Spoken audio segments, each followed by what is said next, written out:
It is Paul. We are back in the kitchen, and I'm going to make a gluten-free loaf of bread. I will make it in this Cuisinart bread making machine. It's not very expensive. The model number on, if you were to look it up like on Amazon, is CBK-110. I'll leave an affiliate link in the description for this video. It makes bread, it makes a nice little loaf of bread, and it keeps it warm after it's done. And depending on the kind of bread you want to make, like this gluten-free bread I'm going to make right now, it takes about 2 hours and change, not a lot of time. And like I said, it makes everything. You could put in all your own little extra ingredients, or if you want to put in some seeds or some nuts or anything else you want to put in there. So let's go ahead and make this. I'm vegan. This is the diet. Not vegan in like clothes and all that stuff, but vegan in terms of my diet, and I do it for health reasons, for myself, for longevity. In making this bread, I try not to use any animal ingredients. I'm gonna go ahead and show you like what I do substitute wise when I'm making this loaf of bread, and of course I'm gonna show you the final product and slice it open and all that other good stuff. Another thing that I wanted to add is, why am I making a gluten-free bread as opposed to making a regular bread? The only reason for me making it gluten-free is just because it keeps my gut down, basically, and I'm not trying to get a bigger gut like a wheat belly or anything like that. So I try to be as gluten-free as much as possible, and I have in this bread maker made whole wheat bread and stuff like that, but like this is the main reason for it being gluten-free. I don't suffer, thank goodness, up to this point from any kind of celiac disease or any gluten intolerance. I just do it because it just less inflammation on the gut when you have gluten-free foods. Wheat just basically inflames the gut, not in a bad way. We all have wheat, and some of us do have an issue with consuming wheat, I know. That's the main reason for me making it gluten-free. Let's get into it. All right, so we are here in the book. I'm going to use, which I have used before, this gluten-free. This is the gluten-free section of the recipe book. This gluten-free sandwich bread recipe. And the way it works is, it says to kind of put things in the order that it's listed here. Now, okay, 1 cup of water. Cool. 4 tablespoons of unsalted butter. Okay, here we're going to be using, I normally use apple butter for this, but today I don't have any apple butter. I'm going to be using pumpkin puree to go ahead and be the alternative for the unsalted butter. Now, this pumpkin puree, it does have some carbs, but not even a lot, like 12 grams per half a cup, and also just only 4 grams of sugar. This has even less sugar than the apple butter, which is good too. Like I said, I like to sweeten and salt my own things. I don't like things to come already pre-sweetened or pre-salted. I do all my cooking at home. I don't eat out, so there's something to note there. Now, going on to the says here 3 large eggs. And what vegan alternative do I use for the eggs? Aquafaba powder, and this is a plant-based egg alternative. I brought this on Amazon. You could also use this to make like kind of like a meringue foam, as you can see here, kind of like a whipped cream kind of thing. But this I use as the alternative for the eggs, and I'll just show you in the back here where it says egg substitute. Okay, just zoom into that. 1 tablespoon of the aquafaba powder and a cup of water equals 4 eggs. So this is what I use for my alternative for eggs. So that's my vegan alternative, because aquafaba is basically the liquid that's inside cans of beans, right? Now it says kosher salt. Another thing that I'm going to go ahead and provide an alternative for. I use new salt because high salt definitely raises your blood pressure, and anytime you have a combination of like salt and fat or sugar and fat, this even goes for healthy foods, it just becomes like it's hard to stop eating anything that's a combination of sweet and fat or salt and fat. So I use new salt, and to me, it kind of prevents me from overeating sometimes, but also it has no sodium in it. So for my friends that are suffering from high blood pressure or high salt is an issue for you, I recommend new salt, definitely. Okay, so it also says 3 tablespoons of granulated sugar. Since I'm going to do the pumpkin puree, I'm not going to put an extra sugar in there.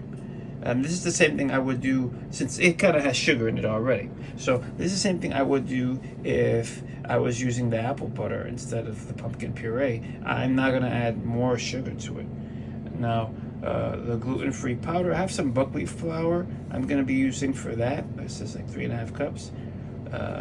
Psyllium husk, I have that definitely. 3 tablespoons of psyllium husk, which provides fiber. It's very heavy in fiber. Fiber is good.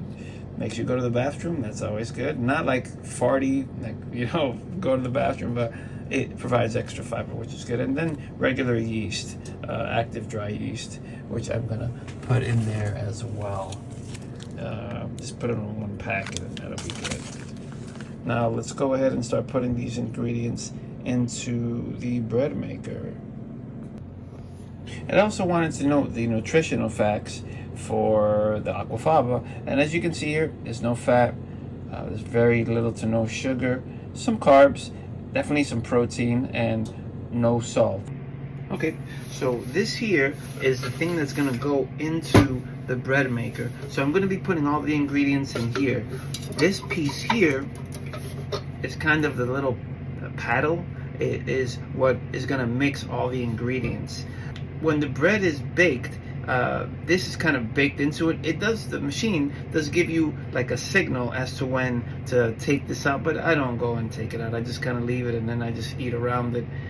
It's not that big of a deal to me, but that goes in there. And now I'm gonna start putting my ingredients in here. I just wanted to show you the before and after. This is, I put in a bunch of extra little ingredients, but this is the before, okay? This is before it goes into the bread maker. All right, so now we are going into the bread maker here. So I just snap it in here, close it up. Now I'm gonna choose the program. The program is for the gluten-free section here. So it's going to take 2 hours and 15 minutes.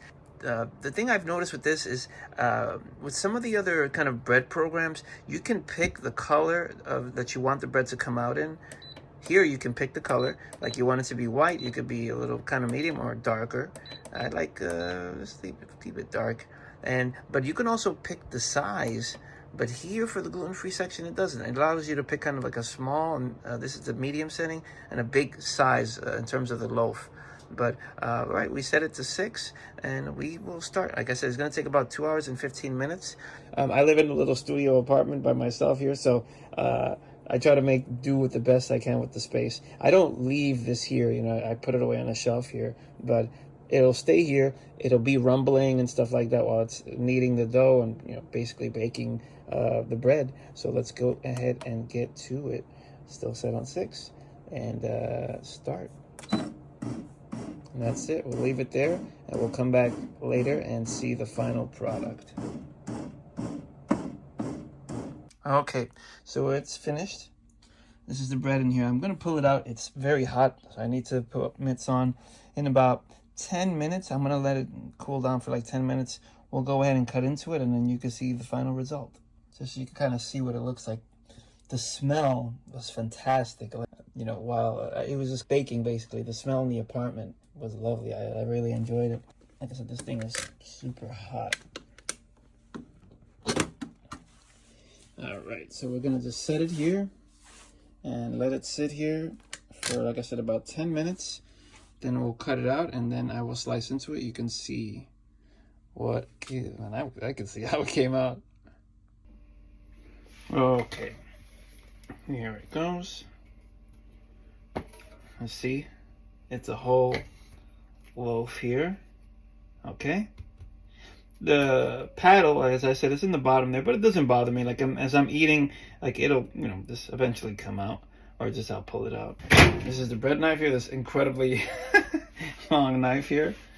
So let's slice into it.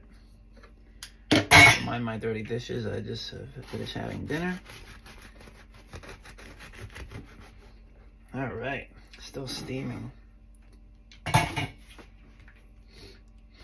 I smell like the fennel in there, you know?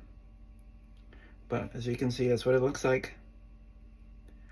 I'm gonna try to bite into it because, like I said, it's still steaming. It's good. It's soft too, you know. Gluten-free.